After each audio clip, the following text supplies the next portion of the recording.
শিলাইদহ ভাবে আপনি ওদের, জোড়াসাঁকো ভাবে আপনি এদের।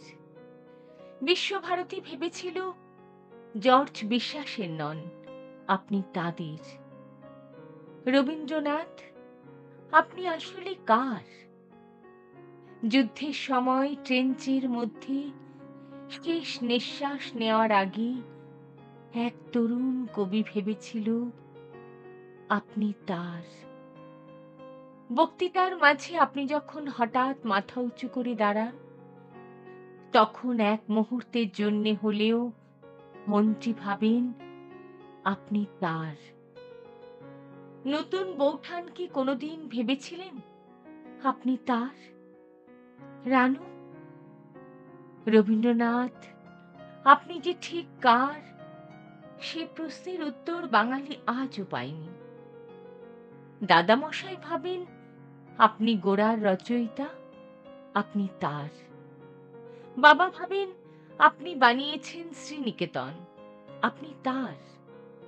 মা ভাবেন আপনার সুরেই বেজে উঠেছে ওর বীণা, আপনি তার।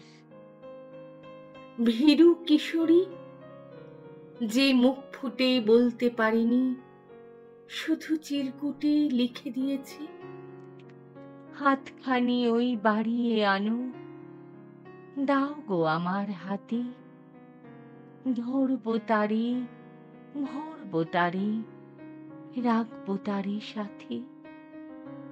সে মনে করে আপনি তার। আর কফি হাউসে টেবিল চাপড়ে রাগী তরুণ ঘোষণা করে আপনি আসলে মাত্রা বৃত্তের।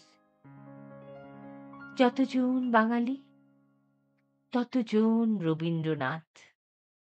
শুধু একদিন শিলাইদহে রবীন্দ্রনাথ আর জোড়াসাঁকোর রবীন্দ্রনাথের, বিশ্বভারতীর রবীন্দ্রনাথ আর জর্জ বিশ্বাসের রবীন্দ্রনাথের, দাদামশাই রবীন্দ্রনাথ আর বাবার রবীন্দ্রনাথের, আওয়েনের রবীন্দ্রনাথ আর মায়ের রবীন্দ্রনাথের, ভীরু কিশোরীর রবীন্দ্রনাথ আর রাগী তরুণের রবীন্দ্রনাথের দেখা হয়ে যায় সেই দিন ২৫শে বৈশাখ